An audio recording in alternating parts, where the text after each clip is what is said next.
ஒலித்துப் பார்த்து உணர்வோம். இக்கு, இச்சு, இட்டு, இத்து, இப், இர் ஆகிய ஆறும் வன்மையாக ஒலிக்கின்றன. இங்கு, இஞ், இன், இந்து, இம், இன் ஆகிய ஆறும் மென்மையாக ஒலிக்கின்றன.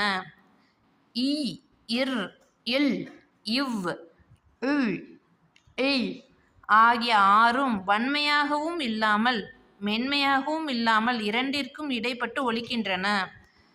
உயிர்மெய் மெய்யெழுத்துக்கள் 18 உயிரெழுத்துக்கள் 12 சேர்வதால் தோன்றும் 216 எழுத்துக்களும் உயிர்மெய் எழுத்துக்கள் ஆகும்.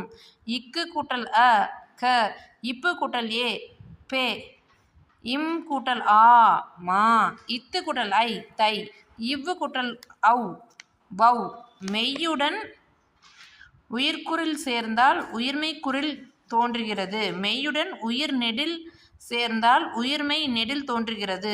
ஆகவே உயிர்மெய் எழுத்துக்களையும் உயிர்மெய்க்குறில் உயிர்மெய் நெடில் என இருவகைப்படுத்தலாம். ஆய்த எழுத்து தமிழ் மொழியில் உயிர், மெய், உயிர்மெய் எழுத்துக்கள் தவிர தனி எழுத்து ஒன்றும் உள்ளது. அது அக் என்னும் ஆய்த எழுத்தாகும். ஆய்த எழுத்தை ஒலிக்க ஆகும் கால அளவு அரை மாத்திரை ஆகும். மாத்திரை அளவை கண்டுபிடிக்கவும். எடுத்துக்காட்டு கபிலர் 1 கூட்டல் 1 கூட்டல் 1 கூட்டல் ½ 3½ கொடுக்கப்பட்டுள்ள மாத்திரை அளவுக்கேற்ப சொற்களை எழுதுக.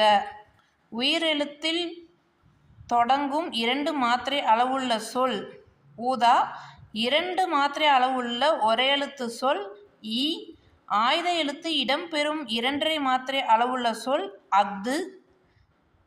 குருவினா தமிழ் இலக்கணம் எத்தனை வகைப்படும்? அவை யாவை? மெய்யெழுத்துக்களை 3 வகை இனங்களாக வகைப்படுத்தி எழுதுக. தமிழ் எழுத்திற்குரிய மாத்திரை அளவுகளை குறிப்பிடுக. கடிதம் ஒருவர் மற்றவருக்கு தெரிவிக்க விரும்பும் செய்தியை எழுதி கையெழுத்திட்டு அனுப்புவது கடிதம் எனப்படுகிறது. கடிதம் 2 வகைப்படும். அவை உறவுமுறை கடிதம், அலுவலக கடிதம் என்பவையாகும். அலுவலக கடிதம் என்பது பல்வேறு அலுவல் சார்ந்து தனிநபர் அல்லது ஒரு குழு உரிய அலுவலர்களுக்கு எழுதுவது ஆகும். அலுவலக கடிதம் எழுதும் முறை.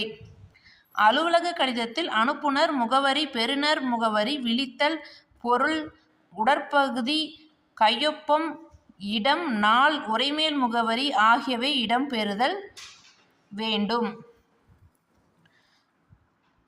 உங்கள் பகுதியில் பழுது அடைந்துள்ள தெருவிளக்குகளை சரி செய்ய வேண்டி உதவி மின்